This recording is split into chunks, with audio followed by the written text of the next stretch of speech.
CCN ನ್ಯೂಸ್ಗೆ ಸ್ವಾಗತ. ನಾನು ನಿಮ್ಮ ಲಕ್ಷ್ಮೀ ಗಾದ್ಗಿ. ಇಂದಿನ ಮುಖ್ಯಾಂಶಗಳು: ಪೂಜ್ಯ ಡಾಕ್ಟರ್ ಚನ್ನಬಸವ ಪಟ್ಟದೇವರ ಸ್ಮರಣೋತ್ಸವ, ನಾಡೋಜ ಪೂಜ್ಯ ಡಾಕ್ಟರ್ ಬಸವಲಿಂಗ ಪಟ್ಟದೇವರ ಅಮೃತ ಮಹೋತ್ಸವ ಸಮಾರಂಭ. ಮಹಿಳಾ ಮೀಸಲಾತಿ ಕಾಂಗ್ರೆಸ್ ವಿರೋಧ ಮಾಡುತ್ತಿಲ್ಲ, ದೇಶದ ಜನರಿಗೆ ದಾರಿ ತಪ್ಪಿಸುವ ಬಿಜೆಪಿ ಕುತಂತ್ರ, ಸಚಿವ ಖಂಡ್ರೆ. ಏಪ್ರಿಲ್ 18ರಿಂದ 3 ದಿನ ಬಸವ ಜಯಂತಿ ಉತ್ಸವ ಅದ್ದೂರಿ ಆಚರಣೆ, ನಗರದಲ್ಲಿ ಕಾರ್ ರ್ಯಾಲಿ, ಡಾಕ್ಟರ್ ರಜನೀಶ್ ವಾಲಿ. ಏಪ್ರಿಲ್ 19ಕ್ಕೆ ಬೀದರ್ನಲ್ಲಿ ಯೋಗ ಮಹೋತ್ಸವ, 10,000ಕ್ಕೂ ಹೆಚ್ಚು ಜನರು ಸೇರುವ ನಿರೀಕ್ಷೆ, ತಾಡಾಸನ ವಿಶ್ವ ದಾಖಲೆ ನಿರ್ಮಿಸುವ ಪ್ರಯತ್ನ, ಅನಂತ ಬಿರಾದ. ಏಪ್ರಿಲ್ 21ರಂದು ಪೂಜ್ಯ ಡಾಕ್ಟರ್ ಚನ್ನಬಸವ ಪಟ್ಟದೇವರ 27ನೇ ಸ್ಮರಣೋತ್ಸವ ಹಾಗೂ ವಚನ ಜಾತ್ರೆ ಹಾಗೂ ಏಪ್ರಿಲ್ 22ರಂದು ನಾಡೋಜ ಪೂಜ್ಯ ಡಾಕ್ಟರ್ ಬಸವಲಿಂಗ ಪಟ್ಟದೇವರ ಅಮೃತ ಮಹೋತ್ಸವ ಸಮಾರಂಭವು ಬಾಲ್ಕಿಯ ಚನ್ನಬಸವ ಆಶ್ರಮದಲ್ಲಿ ನಡೆಯಲಿದೆ ಎಂದು ಸ್ವಾಗತ ಸಮಿತಿ ಅಧ್ಯಕ್ಷರೂ ಆದ ಜಿಲ್ಲಾ ಉಸ್ತುವಾರಿ ಸಚಿವ ಈಶ್ವರ್ ಖಂಡ್ರೆ ತಿಳಿಸಿದರು. ಶುಕ್ರವಾರ ಇಲ್ಲಿಯ ಜಿಲ್ಲಾ ಪತ್ರಿಕಾ ಭವನದಲ್ಲಿ ಭಾಲ್ಕಿ ಹಿರೇಮಠ ಸಂಸ್ಥಾನದ ಪೂಜ್ಯ ಗುರುಬಸವ ಪಟ್ಟದೇವರು ನಡೆಸಿದ ಜಂಟಿ ಸುದ್ದಿಗೋಷ್ಠಿಯಲ್ಲಿ ಅವರು ಮಾತನಾಡಿ, ಏಪ್ರಿಲ್ 21ರಂದು ನಡೆಯಲಿರುವ ಸಮಾರಂಭದ ಉದ್ಘಾಟನೆ ಉರಿಲಿಂಗ ಪೆದ್ದೇಶ್ವರ ಮಹಾಸಂಸ್ಥಾನದ ಮಠದ ಪೂಜ್ಯ ಜ್ಞಾನಪ್ರಕಾಶ್ ಮಹಾಸ್ವಾಮಿ ಉದ್ಘಾಟಿಸುವರು. ಸನ್ನಿಧಾನ ಸಿದ್ದೇಶ್ವರ ಮಠ ಹಂದಿಗುಂದಿಯ ಪೂಜ್ಯ ಶಿವಾನಂದ ಮಹಾಸ್ವಾಮಿಗಳು ವಹಿಸುವರು. ಅಂದು ಸಾಯಂಕಾಲ 6 ಗಂಟೆಗೆ ಗ್ರಂಥ ಲೋಕಾರ್ಪಣೆ ನಡೆಯುವುದು ಎಂದು ಮಾಹಿತಿ ನೀಡಿದರು. ಏಪ್ರಿಲ್ 22ರಂದು ಬೆಳಗ್ಗೆ 9 ಗಂಟೆಗೆ ನಡೆಯಲಿರುವ ನಾಡೋಜ ಪೂಜ್ಯ ಡಾಕ್ಟರ್ ಬಸವಲಿಂಗ ಪಟ್ಟದೇವರ ಅಮೃತ ಮಹೋತ್ಸವ ಸಮಾರಂಭದ ಉದ್ಘಾಟನೆ ಉಪರಾಷ್ಟ್ರಪತಿ ಸಿಪಿ ರಾಧಾಕೃಷ್ಣನ್ ನೆರವೇರಿಸುವರು ಎಂದು ಮಾಹಿತಿ ನೀಡಿದರು. ಇದೇ ವೇಳೆ ಪೂಜ್ಯ ಗುರುಬಸವ ಪಟ್ಟದೇವರು ಮಾತನಾಡಿ, 2 ದಿವಸಗಳ ನಡೆಯುವ ಐತಿಹಾಸಿಕ ಕಾರ್ಯಕ್ರಮದ ನಿಮಿತ್ತ 10 ಹಲವು ಕಾರ್ಯಕ್ರಮಗಳು ನಡೆದಿವೆ ಎಂದರು. ಸ್ಮರಣೋತ್ಸವ ಹಾಗೂ ಅಮೃತ ಮಹೋತ್ಸವ ಕಾರ್ಯಕ್ರಮದಲ್ಲಿ ಜಿಲ್ಲೆಯ ಬಸವ ಭಕ್ತರು, ಬಸವಾಭಿಮಾನಿಗಳು, ಸಾರ್ವಜನಿಕರು ಹೆಚ್ಚಿನ ಸಂಖ್ಯೆಯಲ್ಲಿ ಭಾಗವಹಿಸಲು ಮನವಿ ಮಾಡಿದರು. ಸುದ್ದಿಗೋಷ್ಠಿಯಲ್ಲಿ ಭಾರತೀಯ ಬಸವ ಬಳಗ ಅಧ್ಯಕ್ಷ ಬಾಬುವಾಲಿ, ಲಿಂಗಾಯತ ಮಹಾಸಭಾಧ್ಯಕ್ಷ ಬಸವರಾಜ ಹನ್ನೂರ್ ಮತ್ತಿತರರು ಉಪಸ್ಥಿತರಿದ್ದರು. ನಾಯಕ ಅನ್ನುವಂಥ ಒಂದು ಘೋಷವಾಕ್ಯದೊಂದಿಗೆ ಈ ಕಾರ್ಯಕ್ರಮ ಆಯೋಜನೆ ಮಾಡಲಾಗಿದೆ. ಹಾಗೆ 15ನೇ ತಾರೀಕಿಗೆ 75 ರೈತರಿಗೆ ಸನ್ಮಾನ ಕಾರ್ಯಕ್ರಮ ಇಟ್ಕೊಳ್ಳಲಾಗಿದೆ. 16ನೇ ತಾರೀಕಿಗೆ 75 ಆದರ್ಶ ಶಿಕ್ಷಕರಿಗೆ ಸನ್ಮಾನ ಕಾರ್ಯಕ್ರಮ ಇದೆ. ಹಾಗೆ 17ನೇ ತಾರೀಕಿಗೆ ವಿವಿಧ ಕ್ಷೇತ್ರಗಳಲ್ಲಿ ಸೇವೆ ಸಲ್ಲಿಸಿದ 75 ಸಾಧಕರಿಗೆ ಸನ್ಮಾನ ಕಾರ್ಯಕ್ರಮ ಇದೆ. 18ನೇ ತಾರೀಕಿಗೆ 75 ಸ್ವಚ್ಛತಾ ಕಾರ್ಮಿಕರಿಗೆ ಸನ್ಮಾನ ಇದೆ. ಹಾಗೆ 19ನೇ ತಾರೀಕಿಗೆ 75 ಬಸವತತ್ವ ಪ್ರಸಾರಕರಿಗೆ ಸನ್ಮಾನ. 20ನೇ ತಾರೀಕಿಗೆ ವಿಶ್ವ ಬಸವಣ್ಣನವರ ಜಯಂತ್ಯೋತ್ಸವ. ಪ್ರತಿ ವರ್ಷ ನಾವು ಬಸವಣ್ಣನವರ ಜಯಂತ್ಯೋತ್ಸವ ಆಚರಣೆ ಮಾಡ್ತೀವಿ. ಅತ್ಯಂತ ಸಡಗರ ಸಂಭ್ರಮದಿಂದ ಅವತ್ತು ಬಸವಣ್ಣನವರ ಜಯಂತ್ಯೋತ್ಸವ ಕಾರ್ಯಕ್ರಮ ಆಗ್ತದೆ. 21ನೇ ತಾರೀಕಿಗೆ ಪೂಜ್ಯ ಶ್ರೀ ಡಾಕ್ಟರ್ ಚನ್ನಬಸವ ಪಟ್ಟದೇವರ 27ನೇ ಸ್ಮರಣೋತ್ಸವ ಹಾಗೂ ವಚನ ಜಾತ್ರೆ ಉದ್ಘಾಟನಾ ಸಮಾರಂಭ ಹಮ್ಮಿಕೊಳ್ಳಲಾಗಿದೆ. ಅದರಲ್ಲಿ ವಿಶೇಷವಾಗಿ 21ಕ್ಕೆ ಗ್ರಂಥ ಲೋಕಾರ್ಪಣೆ ಕಾರ್ಯಕ್ರಮವೂ ಇದೆ. ಮತ್ತೆ 22ನೇ ತಾರೀಕಿಗೆ ನಾಡೋಜ ಪೂಜ್ಯ ಡಾಕ್ಟರ್ ಬಸವಲಿಂಗ ಪಟ್ಟದೇವರ ಅಮೃತ ಮಹೋತ್ಸವ ಕಾರ್ಯಕ್ರಮ. ಇದು ಸಮಾರೋಪದ ದಿವಸ ಈ ಕಾರ್ಯಕ್ರಮ ಆಯೋಜನೆ ಮಾಡಲಾಗಿದೆ. ಬೆಳಿಗ್ಗೆ 9 ಗಂಟೆಗೆ ಈ ಕಾರ್ಯಕ್ರಮ ಪ್ರಾರಂಭ ಆಗ್ತದೆ. ಈ ಕಾರ್ಯಕ್ರಮದ ದಿವ್ಯ ಸನ್ನಿಧಾನ ಜಗದ್ಗುರು ತೋಂಟದ ಸಿದ್ದರಾಮ ಮಹಾಸ್ವಾಮಿಗಳವರು ಗದಗ ಟೆಂಪಲ್ ಅವರು ಬರ್ತಾ ಇದ್ದಾರೆ. ನೇತೃತ್ವ ಪೂಜ್ಯ ಡಾಕ್ಟರ್ ಚನ್ನವೀರ ಶಿವಾಚಾರ್ಯ ಮಹಾಸ್ವಾಮಿಗಳವರು ಆಗಮಿಸಲಿದ್ದಾರೆ. ಈ ಕಾರ್ಯಕ್ರಮಕ್ಕೆ ವಿಶೇಷವಾಗಿ ಈ ರಾಷ್ಟ್ರದ ಉಪರಾಷ್ಟ್ರಪತಿಗಳಾದಂತಹ ಗೌರವಾನ್ವಿತ ಸಿಪಿ ರಾಧಾಕೃಷ್ಣನ್ ಅವರು ಇವತ್ತು ಮುಂಜಾನೆ 10:30 ಗಂಟೆಗೆ ಬಾಲ್ಕಿಗೆ ಆಗಮಿಸುತ್ತಾರೆ. ಹಾಗೆ ನಮ್ಮೆಲ್ಲರ ನೆಚ್ಚಿನ ನಾಯಕರು, ನಮ್ಮ ಬಾಲ್ಕಿಯ ಹೆಮ್ಮೆಯ ಸುಪುತ್ರರಾದಂತಹ ಭಾರತೀಯ ರಾಷ್ಟ್ರೀಯ ಕಾಂಗ್ರೆಸ್ನ ಅಧ್ಯಕ್ಷರಾದಂತಹ ಮಾನ್ಯ ಮಲ್ಲಿಕಾರ್ಜುನ್ ಖರ್ಗೆಜಿಯವರು ಬರ್ತಾ ಇದ್ದಾರೆ. ಅವ್ರ ಜೊತೆಯಲ್ಲಿ ಘನತೆವಂತ ರಾಜ್ಯಪಾಲರಾದಂತಹ ಥಾವರ್ಚಂದ್ ಗೆಹ್ಲೋಟ್ ರವರು ಆಗಮಿಸುತ್ತಾರೆ. ಮತ್ತು ಮಾಜಿ ಮುಖ್ಯಮಂತ್ರಿಗಳು, ಅತ್ಯಂತ ಹಿರಿಯ ನಮ್ಮ ಜನಪ್ರಿಯ ನಾಯಕರು ಆದಂತಹ ಮಾನ್ಯ ಯಡಿಯೂರಪ್ಪ ಸಾಹೇಬರು ಬರ್ತಾ ಇದ್ದಾರೆ. ಮತ್ತೆ ಇತರೆಲ್ಲರೂ ನಾವು ಸ್ಥಳೀಯವಾಗಿ ಅಲ್ಲಿ ಉಪಸ್ಥಿತರಿರ್ತೇವೆ. ಈ ಕಾರ್ಯಕ್ರಮದ ಉದ್ದೇಶ ಏನಪ್ಪಾ ಅಂತ ಹೇಳಿದ್ರೆ, ಪರಮ ಪೂಜ್ಯ ಡಾಕ್ಟರ್ ಬಸವಲಿಂಗ ಪಟ್ಟದೇವರು 75 ವರ್ಷದ ಒಂದು ಅವರ ಸೇವೆ ಇದೆ, ಅವರ ಒಂದು ಸಾಧನೆ ಇದೆ. ಅತ್ಯಂತ ಅವರು ಅವರ ಕಾರ್ಯಕಾಲದಲ್ಲಿ ಶೈಕ್ಷಣಿಕ, ಧಾರ್ಮಿಕ, ಆಧ್ಯಾತ್ಮಿಕ ಎಲ್ಲ ಕ್ಷೇತ್ರಗಳಲ್ಲಿ ತಮ್ಮದೇ ಆದಂಥ ವಿಶಿಷ್ಟವಾದಂಥ ಒಂದು ಕೊಡುಗೆಯನ್ನು ಕೊಟ್ಟಿದ್ದಾರೆ. ಇವತ್ತು ಯಾರು ಅನಾಥ ಮಕ್ಕಳಿಗೆ ತಂದೆ ತಾಯಿಗಳಾಗಿ ಅನೇಕ ರೀತಿಯಲ್ಲಿ ಉತ್ತಮ ರೀತಿಯಲ್ಲಿ ಬೆಳೆಸಿದ್ದಾರೆ, ಶೈಕ್ಷಣಿಕ ಕ್ರಾಂತಿಯನ್ನೇ ಮಾಡಿದ್ದಾರೆ. ಏನು ಲಿಂಗೈಕ್ಯ ಚನ್ನಬಸವಪಟ್ಟದೇವರ ಒಂದು ಕನಸಿತ್ತು, ಬಸವತತ್ವದ ಪ್ರಚಾರ ಪ್ರಸಾರ ರಾಜ್ಯದಾದ್ಯಂತ ರಾಷ್ಟ್ರದಾದ್ಯಂತ ಆಗಬೇಕು ಅಂತ ಹೇಳಿ ಆ ನಿಟ್ಟಿನಲ್ಲಿ ಬಸವತತ್ವದ ಪ್ರಚಾರ ಪ್ರಸಾರ ಮಾಡಿದ್ದಾರೆ. ಅವ್ರ ಕನಸಿತ್ತು ಲಿಂಗೈಕ್ಯ ಚನ್ನಬಸವಪಟ್ಟದೇವರು. ನಮ್ಮ ತಂದೆಯವರಾದಂಥ ಪೂಜ್ಯ ಲಿಂಗೈಕ್ಯ ಭೀಮಣ್ಣ ಖಂಡ್ರೆಯವರ ಕನಸಿತ್ತು, ಅನುಭವ ಮಂಟಪ ನೂತನವಾಗಿ ನಿರ್ಮಾಣ ಆಗಬೇಕು. ಇದು ರಾಜ್ಯಕ್ಕೆ ರಾಷ್ಟ್ರಕ್ಕೆ ಅಷ್ಟೇ ಅಲ್ಲ, ಅಂತಾರಾಷ್ಟ್ರೀಯ ಮಟ್ಟದಲ್ಲಿ ಖ್ಯಾತಿ ಪಡಿಬೇಕು. ಮೊದಲನೇ ಸಂಸತ್ತು ಪ್ರಜಾಪ್ರಭುತ್ವ ಪರಿಕಲ್ಪನೆ ಇದರ ಅರ್ಥಪೂರ್ಣವಾಗಿ ನಿರ್ಮಾಣ ಆಗಬೇಕು ಅನ್ನುವಂಥ ಅವರ ಕನಸು ಪೂರ್ಣಗೊಳಿಸಲಿಕ್ಕೆ ನಾವೇನು ಪ್ರಯತ್ನ ಮಾಡ್ತಾ ಇದ್ದೇವೆ. ಅದಕ್ಕೆ ಪರಮ ಪೂಜ್ಯ ಬಸವಲಿಂಗಪ್ಪದೇವರ ಬಹಳ ದೊಡ್ಡ ಕೊಡುಗೆ ಇದೆ. ಹೀಗಾಗಿ ಅವರಿಗೆ ಎಲ್ಲ ಭಕ್ತಾದಿಗಳ ಒಂದು ಸದಾಶಯ ಇತ್ತು. ಪೂಜ್ಯ ಬಸವಲಿಂಗಪ್ಪದೇವರ ಒಂದು ಅಮೃತ ಮಹೋತ್ಸವ ಕಾರ್ಯಕ್ರಮ ಅವರೇನು ಇಲ್ಲಿವರೆಗೆ ಯಾವುದೇ ಹುಟ್ಟುಹಬ್ಬ ಆಚರಣೆ ಮಾಡಿಕೊಂಡಿಲ್ಲ. ಎಲ್ಲ ಅವರ ಭಕ್ತರು ಸೇರಿ ಇವತ್ತು ಅವರಿಗೆ ಕಾರ್ಯಕ್ರಮ ಮಾಡಬೇಕು ಅಂತ ಹೇಳಿ ತೀರ್ಮಾನ ಮಾಡಿ ಬಹಳ ಅರ್ಥಪೂರ್ಣವಾಗಿ ಕಾರ್ಯಕ್ರಮ ಆಯೋಜನೆ ಮಾಡ್ತಾ ಇದ್ದೇವೆ. ಬೀದರ್ನಲ್ಲಿ ಪ್ರಪ್ರಥಮವಾಗಿ ಅಂದರೆ ಹಿಂದೆ ನಮ್ಮೆಲ್ಲರ ಆರಾಧ್ಯ ದೇವರಾದಂತಹ ಪರಮ ಪೂಜ್ಯ ಲಿಂಗೈಕ್ಯ ಚನ್ನಬಸವಪಟ್ಟದೇವರ ಶತಮಾನೋತ್ಸವ ಕಾರ್ಯಕ್ರಮ ನಮ್ಮ ತಂದೆಯವರ ಅಧ್ಯಕ್ಷತೆಯಲ್ಲಿ, ಲಿಂಗೈಕ್ಯ ಪೂಜ್ಯ ಭೀಮಣ್ಣ ಖಂಡ್ರೆಯವರ ಅಧ್ಯಕ್ಷತೆಯಲ್ಲಿ ಮಾನ್ಯ ಈ ದೇಶದ ಜನತೆಯಂತ ರಾಷ್ಟ್ರಪತಿಗಳಾದಂಥ ಡಾಕ್ಟರ್ ಶಂಕರದಯಾಳ್ ಶರ್ಮಾರವರು ಮತ್ತು ಅಂದಿನ ರಾಜ್ಯಪಾಲರಾದಂಥ ನಮ್ಮ ಅವರು ಮುಖ್ಯಮಂತ್ರಿ ಜಯೇಶ್ ಪಳ್ಳಿರವರು ಬಂದಿದ್ದರು. ಅವಾಗ ನಿರಾಜನ್ ಪಳ್ಳಿರವರು, ಉಪಾದಪ್ಪ ರಾಮಪಳ್ಳಿರವರು ಇವತ್ತು ಸಚಿವರಾಗಿದ್ದರು. ನಮ್ಮ ಅಣ್ಣನವರಾದ ಲಿಂಗೈಕ್ಯ ಡಾಕ್ಟರ್ ವಿಜಯಕುಮಾರ್ ಖಂಡ್ರೆಯವರು ಶಾಸಕರಾಗಿದ್ದರು. ನಾನು ಸಂಸ್ಥೆ ಅಧ್ಯಕ್ಷನಾಗಿ ನಾನೇ ಬರಮಾಡಿಕೊಂಡಿದ್ದೆ. ಹೀಗಾಗಿ ಖುರ್ಷಿ ಅಲಾಂ ಖಾನ್ರವರು ಅವತ್ತು ಗವರ್ನರ್ ಆಗಿದ್ದರು. ಅವರ ಒಂದು ರಾಷ್ಟ್ರಪತಿಗಳು ಅಲ್ಲಿಗೆ ಆಗಮಿಸಿದ ನಂತರ ಈಗ ಮತ್ತೆ ಈ ಕಾರ್ಯಕ್ರಮಕ್ಕೆ ಉಪರಾಷ್ಟ್ರಪತಿಗಳು ಆಗಮಿಸ್ತಾ ಇದ್ದಾರೆ. ಮತ್ತು ಈ ರಾಷ್ಟ್ರೀಯ ನಾಯಕರಾದಂಥ ನಮ್ಮೆಲ್ಲರ ನೆಚ್ಚಿನ ನಾಯಕರು, ಈ ಭಾಗದವರೇ ಆದಂಥ ಸಂವಿಧಾನ ಅನುಚ್ಛೇದ 371ಗೆ ತಿದ್ದುಪಡಿ ತಂದು ವಿಶೇಷ ಸ್ಥಾನಮಾನ ಕೊಟ್ಟಂಥ ಮತ್ತು ಬುದ್ಧ ಬಸವ ಅಂಬೇಡ್ಕರ್ ಅವರ ಅನುಯಾಯಿಗಳಾದಂಥ ಮಾನ್ಯ ಹಿರಿಯ ನಾಯಕರಾದ ಮಾನ್ಯ ಮಲ್ಲಿಕಾರ್ಜುನ್ ಖರ್ಗೆಜಿಯವರು ಆಗಮಿಸಲಿದ್ದಾರೆ. ಹೀಗಾಗಿ ಈ ಕಾರ್ಯಕ್ರಮಕ್ಕೆ ಹೆಚ್ಚಿನ ಸಂಖ್ಯೆಯಲ್ಲಿ ಭಕ್ತಾದಿಗಳು ಸಾರ್ವಜನಿಕರು ಆಗಮಿಸಿ ಕಾರ್ಯಕ್ರಮ ಯಶಸ್ವಿಗೊಳಿಸಬೇಕು ಅಂತ ಹೇಳಿ ನಾನು ವಿನಂತಿಯನ್ನು ಮಾಡುತ್ತೇನೆ.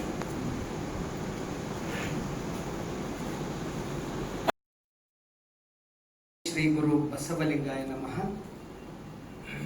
ಇಲ್ಲಿವರೆಗೆ ಪತ್ರಿಕಾಗೋಷ್ಠಿ ಕುರಿತು ಮಾತಾಡಿರ್ತಕ್ಕಂಥ ಸ್ವಾಗತ ಸಮಿತಿಯ ಅಧ್ಯಕ್ಷರು, ನಿಮ್ಮೆಲ್ಲರ ಅಚ್ಚುಮೆಚ್ಚಿನ ಸಚಿವರಾಗಿರ್ತಕ್ಕಂಥ ಈಶ್ವರ್ ಖಂಡ್ರೆ ಅಣ್ಣನವರಿಗೂ, ಗೌರವ ಅಧ್ಯಕ್ಷರಾದ ಪ್ರಕಾಶ್ ಖಂಡ್ರೆ ಅವರಿಗೂ, ವೇದಿಕೆ ಮೇಲೆ ಇರ್ತಕ್ಕಂಥ ಎಲ್ಲ ಸಮಿತಿಯವರಿಗೂ ತಮ್ಮೆಲ್ಲರಿಗೂ ಭಕ್ತಿಪೂರ್ವಕ ಶರಣಾರ್ಥಿ. ಈಗಾಗಲೇ ತಮಗೆಲ್ಲ ಸಚಿವರು, ಈ ಸ್ವಾಗತ ಸಮಿತಿ ಅಧ್ಯಕ್ಷರೆಲ್ಲ ತಿಳಿಸಿದ್ದಾರೆ.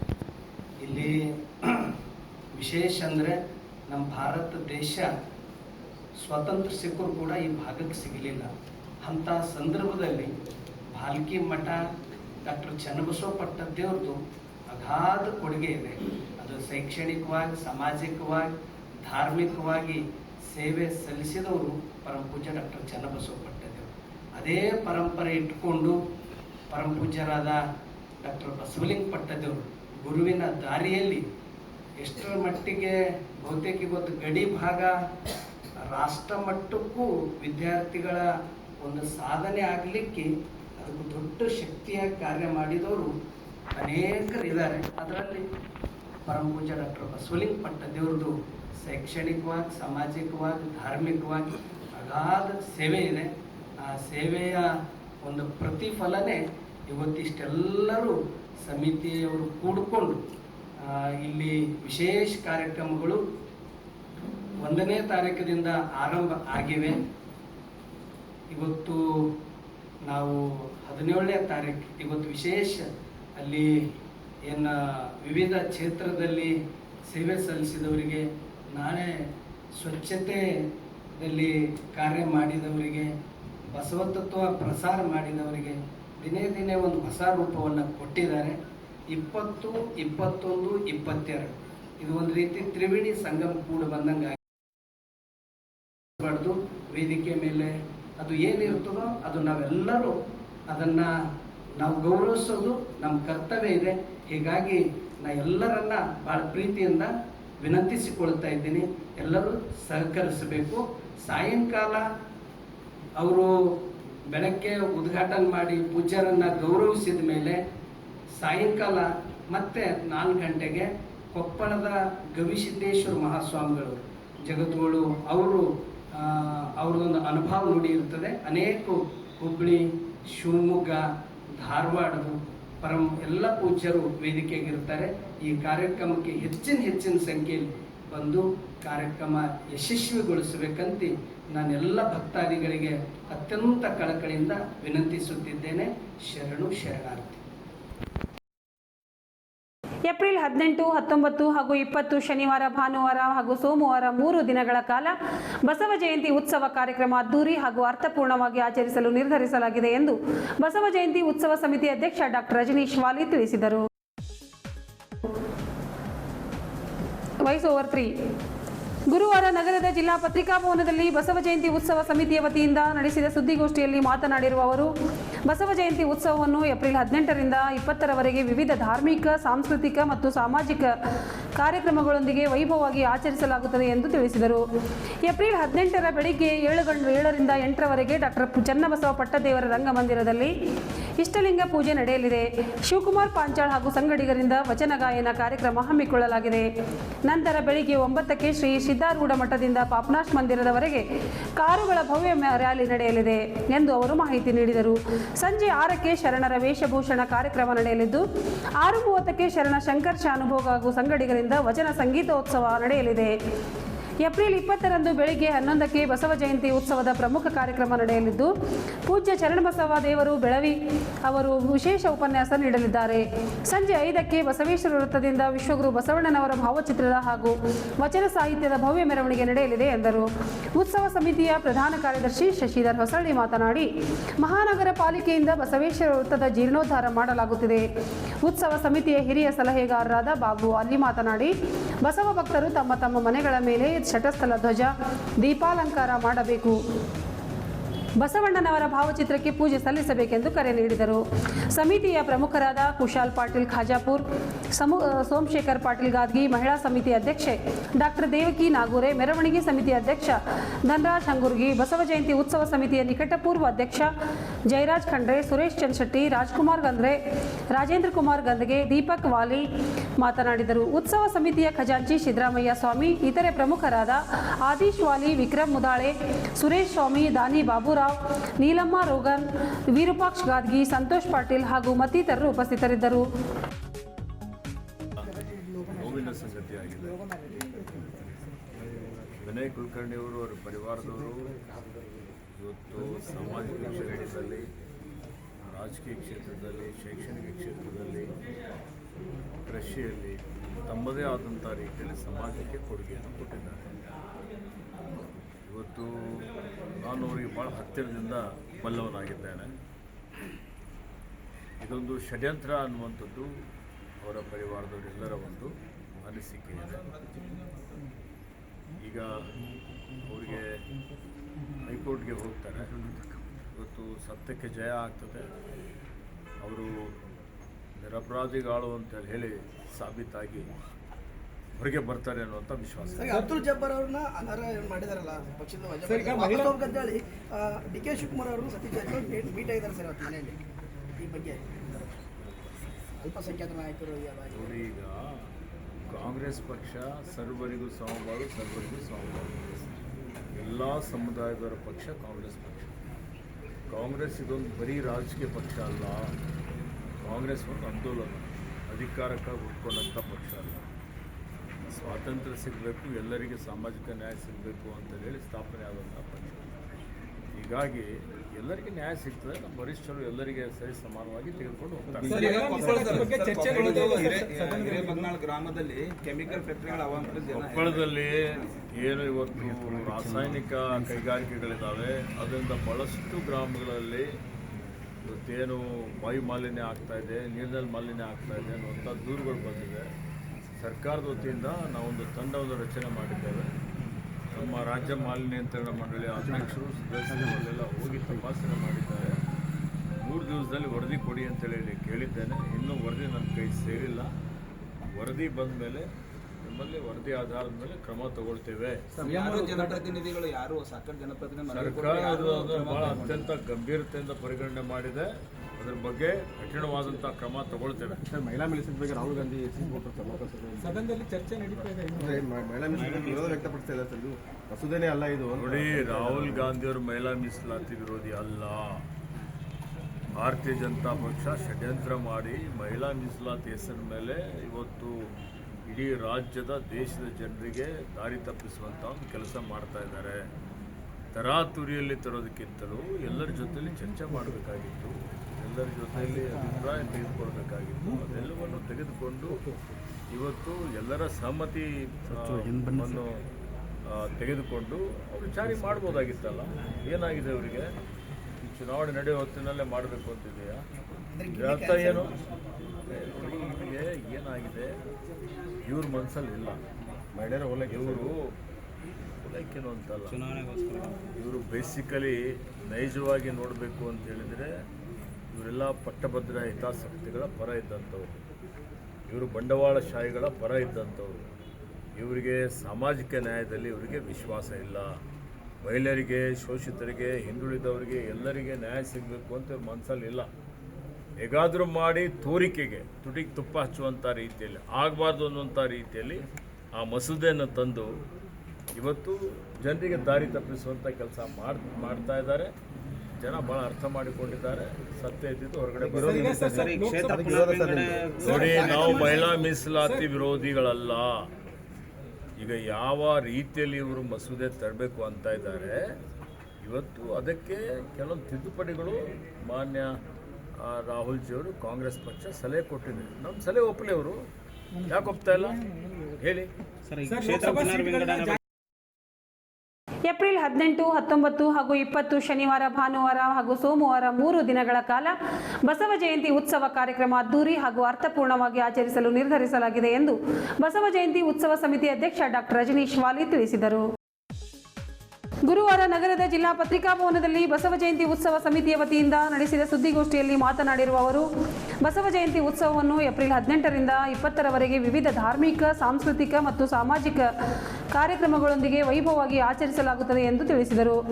ಏಪ್ರಿಲ್ 18ರ ಬೆಳಿಗ್ಗೆ 7ರಿಂದ 8ರವರೆಗೆ ಡಾಕ್ಟರ್ ಚನ್ನಬಸವ ಪಟ್ಟದೇವರ ರಂಗಮಂದಿರದಲ್ಲಿ ಇಷ್ಟಲಿಂಗ ಪೂಜೆ ನಡೆಯಲಿದೆ. ಶಿವಕುಮಾರ್ ಪಾಂಚಾಳ್ ಹಾಗೂ ಸಂಗಡಿಗರಿಂದ ವಚನ ಗಾಯನ ಕಾರ್ಯಕ್ರಮ ಹಮ್ಮಿಕೊಳ್ಳಲಾಗಿದೆ. ನಂತರ ಬೆಳಿಗ್ಗೆ 9ಕ್ಕೆ ಶ್ರೀ ಸಿದ್ದಾರೂಢ ಮಠದಿಂದ ಪಾಪನಾಶ್ ಮಂದಿರದವರೆಗೆ ಕಾರುಗಳ ಭವ್ಯ ರ್ಯಾಲಿ ನಡೆಯಲಿದೆ ಎಂದು ಅವರು ಮಾಹಿತಿ ನೀಡಿದರು.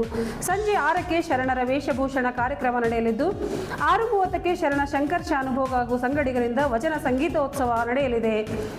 ಏಪ್ರಿಲ್ 20ರಂದು ಬೆಳಿಗ್ಗೆ 11ಕ್ಕೆ ಬಸವ ಜಯಂತಿ ಉತ್ಸವದ ಪ್ರಮುಖ ಕಾರ್ಯಕ್ರಮ ನಡೆಯಲಿದ್ದು ಪೂಜ್ಯ ಚರಣಬಸವ ದೇವರು ಬೆಳವಿ ಅವರು ವಿಶೇಷ ಉಪನ್ಯಾಸ ನೀಡಲಿದ್ದಾರೆ. ಸಂಜೆ 5ಕ್ಕೆ ಬಸವೇಶ್ವರ ವೃತ್ತದಿಂದ ವಿಶ್ವಗುರು ಬಸವಣ್ಣನವರ ಭಾವಚಿತ್ರದ ಹಾಗೂ ವಚನ ಸಾಹಿತ್ಯದ ಭವ್ಯ ಮೆರವಣಿಗೆ ನಡೆಯಲಿದೆ ಎಂದರು. ಉತ್ಸವ ಸಮಿತಿಯ ಪ್ರಧಾನ ಕಾರ್ಯದರ್ಶಿ ಶಶಿಧರ್ ಹೊಸಳ್ಳಿ ಮಾತನಾಡಿ, ಮಹಾನಗರ ಪಾಲಿಕೆಯಿಂದ ಬಸವೇಶ್ವರ ವೃತ್ತದ ಜೀರ್ಣೋದ್ಧಾರ ಮಾಡಲಾಗುತ್ತಿದೆ. ಉತ್ಸವ ಸಮಿತಿಯ ಹಿರಿಯ ಸಲಹೆಗಾರರಾದ ಬಾಬು ಅಲ್ಲಿ ಮಾತನಾಡಿ, ಬಸವ ಭಕ್ತರು ತಮ್ಮ ತಮ್ಮ ಮನೆಗಳ ಮೇಲೆ ಶಟಸ್ಥಲ ಧ್ವಜ, ದೀಪಾಲಂಕಾರ ಮಾಡಬೇಕು, ಬಸವಣ್ಣನವರ ಭಾವಚಿತ್ರಕ್ಕೆ ಪೂಜೆ ಸಲ್ಲಿಸಬೇಕೆಂದು ಕರೆ ನೀಡಿದರು. ಸಮಿತಿಯ ಪ್ರಮುಖರಾದ ಕುಶಾಲ್ ಪಾಟೀಲ್ ಖಾಜಾಪುರ್, ಸೋಮಶೇಖರ್ ಪಾಟೀಲ್ ಗಾದ್ಗಿ, ಮಹಿಳಾ ಸಮಿತಿ ಅಧ್ಯಕ್ಷೆ ಡಾಕ್ಟರ್ ದೇವಕಿ ನಾಗೂರೆ, ಮೆರವಣಿಗೆ ಸಮಿತಿ ಅಧ್ಯಕ್ಷ ಧನರಾಜ್ ಹಂಗುರ್ಗಿ, ಬಸವ ಜಯಂತಿ ಉತ್ಸವ ಸಮಿತಿಯ ನಿಕಟಪೂರ್ವ ಅಧ್ಯಕ್ಷ ಜಯರಾಜ್ ಖಂಡ್ರೆ, ಸುರೇಶ್ ಚಂದ್ರಶೆಟ್ಟಿ, ರಾಜ್ಕುಮಾರ್ ಗಂದ್ರೆ, ರಾಜೇಂದ್ರ ಕುಮಾರ್ ಗಂದಗೆ, ದೀಪಕ್ ವಾಲಿ ಮಾತನಾಡಿದರು. ಉತ್ಸವ ಸಮಿತಿಯ ಖಜಾಂಚಿ ಸಿದ್ದರಾಮಯ್ಯ ಸ್ವಾಮಿ, ಇತರೆ ಪ್ರಮುಖರಾದ ಆದೀಶ್ ವಾಲಿ, ವಿಕ್ರಮ್ ಮುದಾಳೆ, ಸುರೇಶ್ ಸ್ವಾಮಿ, ದಾನಿ ಬಾಬುರಾವ್, ನೀಲಮ್ಮ ರೋಗನ್, ವಿರೂಪಾಕ್ಷ ಗಾದ್ಗಿ, ಸಂತೋಷ್ ಪಾಟೀಲ್ ಹಾಗೂ ಮತ್ತಿತರರು ಉಪಸ್ಥಿತರಿದ್ದರು. 26ನೇ ಬಸವ ಜಯಂತಿ ಉತ್ಸವಕ್ಕೆ ಎಲ್ಲರೂ ಬಂದಿದ್ದಕ್ಕೆ ಹಾರ್ದಿಕ ಶುಭಾಶಯಗಳು. ಇವತ್ತಿನ ಬಸವ ಜಯಂತಿ ಉತ್ಸವದ ಸ್ವಲ್ಪ ಡೀಟೇಲ್ಸ್ ಕೊಡ್ತೀನಿ. ಐತಿಹಾಸಿಕವಾಗಿ ಮಾಡ್ಬೇಕಂತ ಡಿಸೈಡ್ ಮಾಡಿದ್ದೀವಿ ಈ ಸಲ ಬಸವ ಜಯಂತಿ ಉತ್ಸವ. ಫಸ್ಟ್ ಸ್ಟಾರ್ಟ್ ಮಾಡ್ತೀವಿ ಬಸವೇಶ್ವರ ಸರ್ಕಲಿಂದ. ಬಸವೇಶ್ವರ ಸರ್ಕಲಿಂದ ಒಂದು 10-12 ವರ್ಷದಿಂದ ಪೇಂಟು ಸರಿಯಾಗಿರಲಿಲ್ಲ, ಗ್ರೈನೇಟ್ಸು ಸರಿ ಇರಲಿಲ್ಲ. ಅಲ್ಲಿಂದ ಫುಲ್ ಪೇಂಟ್ ಎಲ್ಲ ತೆಗೆಸಿ ಅಲ್ಲಿಂದ ಫುಲ್ ಗ್ರೈನೇಟ್ ಎಲ್ಲ ತೆಗೆಸಿದ್ದೀವಿ. ಅದಕ್ಕೆ ಇಮಿಡಿಯೇಟ್ ಆಗಿ ಎಲ್ಲ ಗ್ರೈನೇಟ್ ಎಲ್ಲ ಒಂದು ವಿನೂತನವಾಗಿ ಅದ್ರದ್ದು ನೋಡ್ತಾ ನಿಂದಿರ್ಬೇಕು. ಆ ಥರ ಒಂದು 2 ನಿಮಿಷ ಸರ್ಕಲ್ ಎಷ್ಟು ಚಂದ ಇದೆ ಅಂತ ನೋಡೋದು. ಆ ಥರ ಬ್ಯೂಟಿಫಿಕೇಶನ್ ಮಾಡ್ತಾ ಇದ್ದೀವಿ ಸರ್ಕಲ್ಗೆ. ಫಸ್ಟ್ ಅದು ಮಾಡಿ ಇದ್ದೀವಿ. ಈಗ ಅನುದಾನ ಅಂತ ಏನಿಲ್ಲ, ಎಷ್ಟು ಅವರೇ ಮಾಡ್ಕೊಡ್ತಾರೆ ಮಹಾನಗರ ಪಾಲಿಕೆಯಿಂದ. ನೈಟಲ್ಲಿ ಈ ಥರ ಕಾಣಿಸ್ಬೇಕಂತ ಮಾಡಿದ್ದೀವಿ.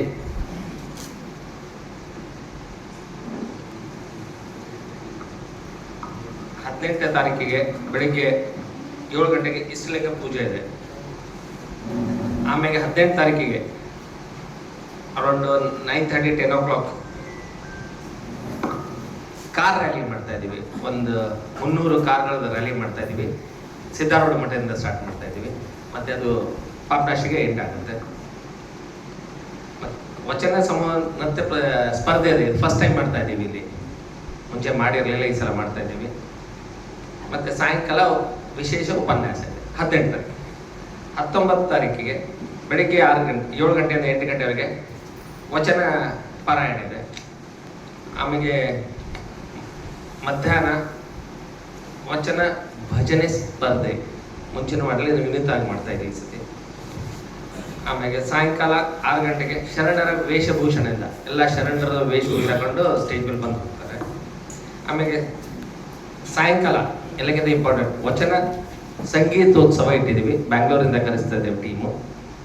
ಅಲ್ಲಿಂದ 19ನೇ ತಾರೀಕು ಬೆಳಿಗ್ಗೆ ಜಿಲ್ಲಾಡಳಿತದಿಂದ 8:00 ಜಿಲ್ಲಾಡಳಿತ ಆಫೀಸಲ್ಲಿ ಪೂಜೆ ಆಗುತ್ತೆ. 9 ಗಂಟೆಗೆ ಬಸವೇಶ್ವರ ಸರ್ಕಲ್ ಮಾಲಪುರದಲ್ಲಿ ಆಗಿ ಅಲ್ಲಿಂದ 11 ಗಂಟೆಗೆ ರಂಗಮಂದಿರಲ್ಲಿ ಆಸ್ ಗೌರ್ಮೆಂಟ್ ಫಂಕ್ಷನ್ ಆಗುತ್ತೆ. ನಮ್ಮ ಉತ್ಸವ ಸಮಿತಿಯ ಅಧ್ಯಕ್ಷರು ಕ್ರಿಯಾಶೀಲರು ಆಗಿರುವಂಥ ರಜನೀಶ್ ವಾಲಿ ಅವರ ನೇತೃತ್ವದಲ್ಲಿ ಈಗಾಗಲೇ ಅವರು ವಿವಿಧ ಕಾರ್ಯಕ್ರಮಗಳ ಬಗ್ಗೆ ಹೇಳಿದರು. ಇಡೀ ಬಸವ ಭಕ್ತರು 3 ದಿನಗಳ ಕಾಲ ಹಬ್ಬದ ವಾತಾವರಣ ಇರುವ ರೀತಿಯಲ್ಲಿ ಈ ವರ್ಷ ವಿಶೇಷವಾಗಿ ಹೊಸ ಕಾರ್ಯಕ್ರಮಗಳನ್ನು ಹಾಕ್ಕೊಳ್ಳೋದ್ರ ಮುಖಾಂತರ, ಅದೇ ರೀತಿ ಕಳೆದ 10 ವರ್ಷಗಳ ಹಿಂದೆ ಏನು ಬಸವೇಶ್ವರ ರಥ ಅಧಿವೇಶನ ಆಗಿತ್ತು, ಅದರ ನಂತರ ಈ ಸಲದ ಬಸವ ಉತ್ಸವ ಸಮಿತಿಯ ನೇತೃತ್ವದಲ್ಲಿ ಮಾಡಬೇಕು ಅಂತ ನಿರ್ಣಯ ಮಾಡಿ ರಜನೀಶ್ ವಾಲಿ ಅವರು ನಾವೆಲ್ಲ ಮಹಾನಗರ ಪಾಲಿಕೆಯಲ್ಲಿ ಕಮಿಷನರ್ ಅವ್ರ ಜೊತೆ ಮಾತಾಡಿ ಸಮಯ ಭಾಳ ಕಡಿಮೆ ಇದ್ದ ಸಲುವಾಗಿ ಈಗಾಗಲೇ 2 ದಿವಸದಿಂದ ಕೆಲಸ ಪ್ರಾರಂಭ ಮಾಡಿ ಇನ್ನೂ ಏನಾದರೂ ಸ್ವಲ್ಪ ಕೆಲಸ ಉಳಿದ್ರು ಬಸವ ಜಯಂತಿ ಮಾಡಿ 2 ದಿವಸದಲ್ಲಿ ಮುಗಿಸೋಣ ಅಂತೇಳಿ ನಿರ್ಣಯವನ್ನು ತಗೊಂಡು ಇವತ್ತು ಅತ್ಯಂತ ಸುಂದರವಾದಂಥ ನವೀಕರಣವಾಗುವಂಥ ಬಸವೇಶ್ವರ ರಥದ ಅನೇಕ ಹಿರಿಯರು, ಬಸವಾದಿ ಶರಣರು, ಬಸವ ಭಕ್ತರು ಅವ್ರದೆಲ್ಲ ಮಾರ್ಗದರ್ಶನವನ್ನು ತಗೊಂಡು ಅವ್ರು ಯಾವ ರೀತಿ ಮಾಡಬೇಕು ಅಂತ ಹೇಳಿದಾರೋ ಅದೇ ರೀತಿಯ ಒಂದು ಮೂರ್ತಿ ಆಗಲಿ ಕಾರ್ಯಕ್ರಮಗಳಾಗಲಿ ಅತ್ಯಂತ ವಿಜೃಂಭಣೆಯಿಂದ ಆಚರಿಸಬೇಕು. ಬಸವ ಉತ್ಸವವನ್ನು ಒಂದು ನಾಡಿನ ಹಬ್ಬದ ರೀತಿ ಮಾಡಬೇಕು ಅನ್ನುವಂಥ ಉದ್ದೇಶ ಇಟ್ಕೊಂಡು ಅನೇಕ ಕಾರ್ಯಕ್ರಮಗಳು, ಕಾರ್ಯದಲ್ಲಿ ಇರ್ಬೋದು, ಈಗಾಗಲೇ ಎಲ್ಲ ಕಾರ್ಯಕ್ರಮಗಳು ಸವಿಸ್ತಾರವಾಗಿ ಹೇಳಿದ್ದಾರೆ. ಒಂದು ಬಸವ ಸಮಿತಿ ಬಸವಣ್ಣನವರು ಅಂದರೆ ಬರೀ ಲಿಂಗಾಯತ ಸಮಾಜಕ್ಕೆ ಮಾತ್ರ ಸೀಮಿತ ಅಲ್ಲ ಅನ್ನುವಂಥದ್ದು ಇಡೀ ಸಮಾಜಕ್ಕೆ ತೋರಿಸ್ಬೇಕು. ಎಲ್ಲ ಸಮಾಜದವರಿಗೂ ಈ ಒಂದು ಬಸವ ಜಯಂತಿ ಉತ್ಸವದಲ್ಲಿ ಭಾಗವಹಿಸಿಕೊಂಡು ವಿವಿಧ ಸಮಾಜಗಳು ರಥಗಳೊಂದಿಗೆ ಈ ಕಾರ್ಯಕ್ರಮಕ್ಕೆ ಬರಬೇಕು ಅನ್ನುವಂಥ ಉದ್ದೇಶ ಕೂಡ ಬಂದು ಎಲ್ಲ ಸಮಾಜದ ಅಧ್ಯಕ್ಷರಿಗೂ ಪ್ರಧಾನ ಕಾರ್ಯದರ್ಶಿಗಳಿಗೂ ಈ ಒಂದು ಕಾರ್ಯಕ್ರಮಕ್ಕೆ ಆಹ್ವಾನವನ್ನು ನೀಡಿ ಎಲ್ಲರೂ ಸೇರಿ ಈ ಒಂದು ಕಲ್ಯಾಣ ನಾಡು, ಬಸವಣ್ಣ ನಾಡು, ಇಲ್ಲಿ ವಿಜೃಂಭಣೆಯ ಬಸವ ಜಯಂತಿ ಮಾಡೋಣ ಅಂತ ಹೇಳಿ ನಿರ್ಧಾರ ಮಾಡಿದೆವು. ಈ ಯಶಸ್ವಿಯಾಗಲಿ ಅಂತ ಹೇಳಿ ಅದಕ್ಕೆ ನಿಮ್ದೆಲ್ಲರ ಪತ್ರಕರ್ತರ ಸಹಕಾರ ಇರಲಿ ಅಂತ ಹೇಳಿ ನಾನು 2 ಮಾತಿಗೆ ಬಸವಣ್ಣನೇ ದೇವರು. ಈ ಜಯಂತಿ 2026ನೇ ಜಯಂತಿ ಬಸವ ಜಯಂತಿ ಮಹೋತ್ಸವಕ್ಕೆ ಬಂದಂಥ ಎಲ್ಲ ಶರಣ ಅಣ್ಣಂದಿರಿಗೂ ಅನಂತ ಶರಣಾರ್ಥಿಗಳು ಹಾಗೂ ಅಕ್ಕಂದಿರಿಗೂ ಹಾಗೂ ಪತ್ರಿಕಾ ಮಾಧ್ಯಮದವರಿಗೂ ನನ್ನ ಅನಂತ ಶರಣಾರ್ಥಿಗಳು. ಈ ಸಲ ನಾವು ಏನು ಮಾಡಿದ್ವಿ ಅಂದ್ರೆ ಮಹಿಳಾ ಘಟಕದಿಂದ ಈಗ ಅಪ್ಪ ಬಸವಣ್ಣನವರು ಬರೀ ಇದೇ ಇದಕ್ಕೆ ಧರ್ಮಕ್ಕಂತಿಲ್ಲ, ಎಲ್ಲ ಧರ್ಮವನ್ನು ಎತ್ತಿಡಿದವರು, ದೀನರು, ದಲಿತರು, ಪೀಡಿತರು, ನೊಂದವರು, ಬೆಂದವರು ಎಲ್ಲರಿಗೂ ನಮ್ಗೆ ಎತ್ತಿಡಿದವರು. ಅದಕ್ಕೆ ದಲಿತರು ನಾವು ಹೆಣ್ಮಕ್ಳು ಅಂತ ನಾವು ಜೀವನ ಪರ್ಯಂತ ನಾವು ಮರಿಬಾರ್ದು, ಎಷ್ಟೇ ಜನ್ಮಗಳು ಹೆತ್ತರು. ಅದಕ್ಕೆ ಅಪ್ಪ ಬಸವಣ್ಣನವ್ರ ಜಯಂತಿ ಈ ಸಲ ಅದ್ಧೂರಿಯಾಗಿ ಮಾಡ್ಬೇಕಂತ ಹೇಳಿ ನಾವೆಲ್ಲ ಅಕ್ಕಂದಿರು ಮಹಿಳೆಯರು ಏನು ಮಾಡಿದ್ವಿ, ಒಂದೊಂದು ಕಾಲನಿಗೆ ಒಂದೊಂದು ಸಮಾಜಕ್ಕೆ ಹೋಗಿ ಅವರಿಗೆ ಆ ಕಾಲನಿಗೆ ಹೋಗಿ ಔತಣ ಕೊಟ್ಟು, ವಿಭೂತಿ ಧ್ವಜ ಕೊಟ್ಟು, ಬುಕ್ ಕೊಟ್ಟು ಅವ್ರಿಗೆ ಆಮಂತ್ರಣ ಮಾಡಿ ಬಂದಿದ್ವಿ. ಯಾವಾಗ ಅಂದರೆ ಹಡಪದ ಅಪ್ಪಣ್ಣನವ್ರ ಸಮಾಜಕ್ಕೆ ಹೋಗಿದ್ವಿ, ಅವ್ರ ಅಧ್ಯಕ್ಷರಿಗೆ ಕೊಟ್ಟಿದ್ವಿ. ಜೀಡ ದಾಸಿಮಯ್ಯವ್ರ ಸಮಾಜದ ಮಹಿಳಾ ಅಧ್ಯಕ್ಷರಿಗೆ ಕೊಟ್ಟಿದ್ವಿ. ಹಡಪ ಮತ್ತು ಮಾಚಿದೇವರ ಅಧ್ಯಕ್ಷರಿಗೆ ಕೊಟ್ಟಿದ್ವಿ. ಹೂಗಾರ ಸಮಾಜಕ್ಕೆ ಹೋಗಿದ್ವಿ. ಅನೇಕ ಅಕ್ಕನ ಬಳಗದ ಕಡೆ ಹೋಗಿ ಭೇಟಿ ನೀಡಿದ್ವಿ. ನೀಲಮ್ಮನ ಬಳಗದ ಕಡೆ ಹೋಗಿ ಭೇಟಿ ನೀಡಿದ್ವಿ. ಅದಕ್ಕೆ ಈ ಸಲ ನಾವು ಎಲ್ಲರೂ ನೋಡಿ, ಅಧ್ಯಕ್ಷರು, ಉಪಾಧ್ಯಕ್ಷರು, ಕಾರ್ಯದರ್ಶಿಗಳು, ಗೌರವಿತರು ಅಂತ ನಾವು ಮಹಿಳೆಯರು 100ಕ್ಕೂ ಹೆಚ್ಚು ಅದರಲ್ಲಿ ಪಾಲ್ಗೊಂಡಿದ್ದೀವಿ ರೀ. ಅದಕ್ಕೆ ನಾವು ತುಂಬ ಅದ್ಧೂರಿಯಾಗಿ ಈ ಸಲ ಮಾಡಬೇಕು ಅಂತ ನಿರ್ಣಯ ಮಾಡಿ ಎಲ್ಲ ಕಾರ್ಯಗಳನ್ನು ಮಾಡ್ತಾ ಇದ್ವಿ. ಶರಣು ಶರಣಾರ್ಥಿ. ಅದ್ದೂರಿ ಬಸವ ಜಯಂತಿಯ ತಯಾರಿಗಳಾಗ್ತಾ ಇದೆ. ವಿಶೇಷವಾಗಿ ಈ ಸಲ ಬಸವ ಜಯಂತಿ 3 ಯುವಕರಿಗೆ ಅದರ ಜವಾಬ್ದಾರಿ ಇದೆ. ಅಧ್ಯಕ್ಷರಾಗಿ ರಜನೀಶ್ ವಾಲಿಯವರು, ಪ್ರಧಾನ ಕಾರ್ಯದರ್ಶಿಗಳಾಗಿ ಶಶಿ ಹೊಸಳಿಯವರು, ಖಜಾಂಚಿಗಳಾಗಿ ಸಿದ್ದರಾಮಯ್ಯ ಸ್ವಾಮಿಯವರು, ಇನ್ನುಳಿದ ಮೆರವಣಿಗೆ ಸಮಿತಿ ಅಧ್ಯಕ್ಷರಾಗಿ ಹೆನ್ರಾಜ್ ಅವರು, ಮಹಿಳಾ ಸಮಿತಿಯ ಅಧ್ಯಕ್ಷರಾಗಿ ಸೋದರಿ ದೇವಕಿ ನಾಗೂರಿಯವರು, ವಿಶೇಷವಾಗಿ ಹೊಸ ಯಂಗ್ ಜನರೇಷನ್ ಕಂಡಾಗ ಬಸವ ಜಯಂತಿ ನೇತೃತ್ವವನ್ನು ಸಮಾಜದ ಎಲ್ಲ ಹಿರಿಯರು ಕುಂತು, ಎಲ್ಲ ಬಸವಪರ ಸಂಘಟನೆಗಳು ಕುಂತು ಅವರಿಗೆ ನೇತೃತ್ವದಲ್ಲಿ ಈ ಸಲದ ಬಸವ ಜಯಂತಿ ವಿಭಿನ್ನವಾಗಿ ವಿಶೇಷವಾಗಿ ಆಚರಣೆ ಮಾಡಬೇಕು ಅಂತೇಳಿ ಈಗಾಗಲೇ ತೀರ್ಮಾನ ಆಗಿದೆ. ಅವರು ಸ್ವಾಗತ ಸಮಿತಿಯವರು ಸಕಲ ಸಿದ್ಧತೆಗಳನ್ನು ಸ್ಪರ್ಧೆಯಲ್ಲಿ ಸಮಯ ಕಮ್ಮಿಗೋಸ್ಕರ ಮಾಡ್ಕೋತಾ ಇದ್ದಾರೆ. ಭಾರತೀಯ ಬಸವ ಬಳಗದ ರಾಜ್ಯಾಧ್ಯಕ್ಷನಾಗಿ ನಾಡಿನಲ್ಲಿ ಬಸವ ಜಯಂತಿ ಅತಿ ವಿಜೃಂಭಣೆಯಿಂದ ಆಚರಿಸುವ ಜೊತೆಗೆ ಸಾಂಸ್ಕೃತಿಕ ನಾಯಕ ಬಸವಣ್ಣ ನಮ್ಮ ಆಗಿರೋಗೋಸ್ಕರ ನಮ್ಮ ನಾಡಿನಲ್ಲಿ ಅದು ವಿಶೇಷವಾಗಿ ಏಪ್ರಿಲ್ 19ರಂದು ನಗರದ ಗುರುನಾನಕ್ ಇಂಜಿನಿಯರಿಂಗ್ ಕಾಲೇಜ್ ಆವರಣದಲ್ಲಿ ಯೋಗ ಮಹೋತ್ಸವ ಕಾರ್ಯಕ್ರಮವನ್ನು ಹಮ್ಮಿಕೊಳ್ಳಲಾಗಿದೆ ಎಂದು INO ಸಂಸ್ಥೆಯ ರಾಷ್ಟ್ರೀಯ ಅಧ್ಯಕ್ಷ ಅನಂತ ಬಿರಾದರ್ ತಿಳಿಸಿದರು. ಶುಕ್ರವಾರ ಇಲ್ಲಿಯ ಜಿಲ್ಲಾ ಪತ್ರಿಕಾ ಭವನದಲ್ಲಿ ನಡೆಸಿದ ಸುದ್ದಿಗೋಷ್ಠಿಯಲ್ಲಿ ಅವರು ಮಾತನಾಡಿ, Surya foundation, international Ayush ಸಚಿವಾಲಯ ಹಾಗೂ Morarji Desai national institute of Yoga ಸಂಯುಕ್ತಾಶ್ರಯದಲ್ಲಿ ನಡೆಯಲಿದೆ ಎಂದು ತಿಳಿಸಿದರು. ಅಂದು ಬೆಳಿಗ್ಗೆ 6 ಗಂಟೆಗೆ ಯೋಗ ಅಭ್ಯಾಸ ನಡೆಯುವುದು. ಈ ಯೋಗ ಮಹೋತ್ಸವ ಕಾರ್ಯಕ್ರಮದಲ್ಲಿ ಸುಮಾರು 10,000ಕ್ಕೂ ಹೆಚ್ಚು ಜನರು ಭಾಗವಹಿಸುವ ನಿರೀಕ್ಷೆ ಇದೆ. ಪ್ರಸ್ತುತ ವಾತಾವರಣದಲ್ಲಿ ಮಕ್ಕಳ ಎತ್ತರ, ಹೈಟ್ ಹೆಚ್ಚಿಸುವುದರ ಜೊತೆಯಲ್ಲಿ ಜ್ಞಾಪಕ ಶಕ್ತಿ ವೃದ್ಧಿ ಮಾಡಲು ಅತ್ಯಂತ ಸಹಕಾರಿಯಾದ ತಾಡಾಸನ ಮುಖಾಂತರ ವಿಶ್ವ ಗಿನ್ನಿಸ್ ದಾಖಲೆ ನಿರ್ಮಾಣ ಮಾಡುವ ಉದ್ದೇಶ ಹೊಂದಲಾಗಿದೆ ಎಂದು ಮಾಹಿತಿ ನೀಡಿದರು. ಕಾರ್ಯಕ್ರಮಕ್ಕೆ ಬರುವ ಜನರು ಅಂದು ಬೆಳಗ್ಗೆ 5:30 ಗಂಟೆಗೆ ಕಾಲೇಜು ಆವರಣದಲ್ಲಿ ಸೇರುವಂತೆ ಮನವಿ ಮಾಡಿದರು. ಮಾರ್ಚ್ 13ರಂದು ಪ್ರಥಮ ಬಾರಿ ದೆಹಲಿಯಲ್ಲಿ ಯೋಗ ಮಹೋತ್ಸವ ಪ್ರಾರಂಭಕ್ಕೆ ಚಾಲನೆ ನೀಡುವ ಮುಖಾಂತರ ಜೂನ್ 21ರವರೆಗೆ ಇಡೀ ದೇಶದ ಬೇರೆ ಬೇರೆ ಭಾಗಗಳಲ್ಲಿ ನಡೆಯುತ್ತದೆ. ಹೀಗಾಗಿ ಏಪ್ರಿಲ್ 19ರಂದು ಯೋಗ ಮಹೋತ್ಸವ ಕಾರ್ಯಕ್ರಮವು ಬೀದರ್ ಜಿಲ್ಲೆಯಲ್ಲಿ ಪ್ರಥಮ ಬಾರಿ ನಡೆಯುತ್ತಿದೆ ಎಂದು ಹೇಳಿದರು. ಈ ಯೋಗ ಮಹೋತ್ಸವ ಕಾರ್ಯಕ್ರಮದಲ್ಲಿ ಬೀದರ್ನ ವಿವಿಧ ಶಿಕ್ಷಣ ಸಂಸ್ಥೆಗಳ ವಿದ್ಯಾರ್ಥಿಗಳು, ಉಪನ್ಯಾಸಕರು ಹಾಗೂ ಸಾರ್ವಜನಿಕರು ಭಾರೀ ಸಂಖ್ಯೆಯಲ್ಲಿ ಭಾಗವಹಿಸಲಿದ್ದಾರೆ. ಇದರಲ್ಲಿ Ayurvedic medical college, nursing college, polytechnic, engineering college, ಪದವಿ ಕಾಲೇಜುಗಳು ಹಾಗೂ ವಿವಿಧ ಶಾಲೆಗಳ ವಿದ್ಯಾರ್ಥಿಗಳು ಪಾಲ್ಗೊಳ್ಳುತ್ತಿದ್ದಾರೆ ಎಂದರು. ಇದೇ ವೇಳೆ ರಾಮಕೃಷ್ಣ ಸ್ವಾಮಿ ವಿವೇಕಾನಂದ ಆಶ್ರಮದಲ್ಲಿ ಆಯುರ್ವೇದಿಕ್ ಆಸ್ಪತ್ರೆ ಉದ್ಘಾಟನೆ ಕಾರ್ಯಕ್ರಮ ನಡೆಯಲಿದೆ ಎಂದು ತಿಳಿಸಿದರು. ಭಾಲ್ಕಿ ಹಿರೇಮಠ ಸಂಸ್ಥಾನದ ಪೂಜ್ಯ ಗುರುಬಸವ ಪಟ್ಟದೇವರು, ಸಿದ್ಧಾರೂಢ ಮಠದ ಪೂಜ್ಯ ಡಾಕ್ಟರ್ ಶಿವಕುಮಾರ ಸ್ವಾಮಿ ಸಾನ್ನಿಧ್ಯ ವಹಿಸಲಿದ್ದಾರೆ ಎಂದರು. ಸುದ್ದಿಗೋಷ್ಠಿಯಲ್ಲಿ INO ಸಂಸ್ಥೆಯ ರಾಜ್ಯ ಸಂಚಾಲಕ ಗುರುನಾಥ್ ರಾಜಗಿರೆ, ಗೋರಖನಾಥ್ ಕುಂಬಾರ್ ಮತ್ತಿತರರು ಇದ್ದರು. कर्नाटक प्रांत के इंटरनेशनल नेचुरोपैथी ऑर्गेनाइजेशन के कन्वीनर गुरुनाथ जी ने सभी का परिचय करा दिया। और आज हम प्रेस कॉन्फ्रेंस इसलिए कर रहे हैं, बीदर में पहली बार एक योग के ऊपर वर्ल्ड रिकॉर्ड हो रहा है, एशिया कप वर्ल्ड रिकॉर्ड। और आपको बड़ी खुशी की बात बता दो, काउंटडाउन प्रोग्राम का ये योग महोत्सव प्रोग्राम है। जैसा योगा डे 21 जून को होता है, 13 मार्च को योगा डे का देश भर में इसका उद्घाटन विज्ञान भवन न्यू दिल्ली में हुआ। और 13 मार्च से 21 जून तक देश के अलग अलग प्रांतों में योग महोत्सव कार्यक्रम होता है।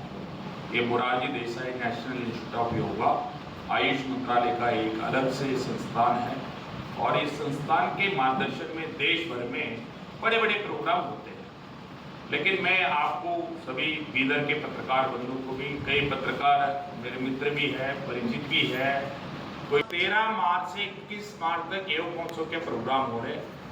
उस प्रोग्राम में जनरली 1000, 2000, 3000 इतना संख्या में ये प्रोग्राम देश भर में होते हैं। लेकिन बीदर का ये इस साल का योग महोत्सव प्रोग्राम में 10,000 से भी अधिक लोग कॉमन योगा प्रोटोकॉल यानी सामान्य योग अभ्यास करने के लिए आए। ये अपने आप में आयुष मंत्रालय के इतिहास में भी योग महोत्सव इतना बड़ा होना एक विशेष बात है।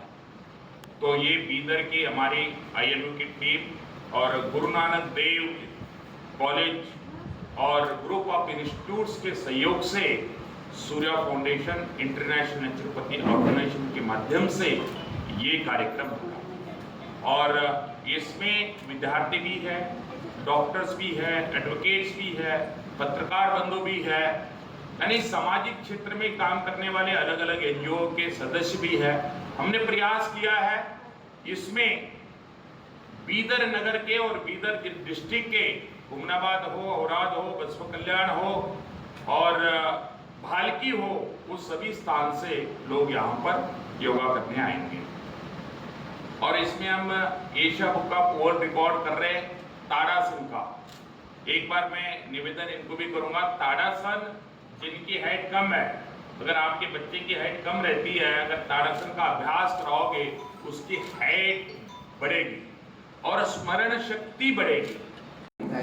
ಸೊ ಅದರ ಕಾರ್ಯಕ್ರಮ ರೂಪರೇಷೆ ಹೇಗಿರುತ್ತೆ ಮತ್ತು ಅದರ ವ್ಯವಸ್ಥೆ ಯಾವ ರೀತಿಯಲ್ಲಿ ತಯಾರಿ ಆಗಿದೆ ಮತ್ತು ಈ ಕಾರ್ಯಕ್ರಮ ಯಾಕೆ ಜೂನ್ 21 ಇದ್ರು ಇವತ್ತು ಏಪ್ರಿಲ್ 19ಕ್ಕೆ ಕಾರ್ಯಕ್ರಮ ಆಗ್ತಾ ಇದೆ, ಯಾರೆಲ್ಲ ಬರ್ತಾ ಇದ್ದಾರೆ, ಎಲ್ಲ ವಿವರವನ್ನ ನಮ್ಮ INOದ ರಾಷ್ಟ್ರೀಯ ಉಪಾಧ್ಯಕ್ಷರಾಗಿರ್ತಕ್ಕಂಥ ಶ್ರೀಯುತ ಅನಂತ್ ಬಿರಾದರ್ ಸರ್ ಅವರು ಈಗ ವಿವರವನ್ನು ನಿಮಗೆ ಕೊಡ್ತಾರೆ.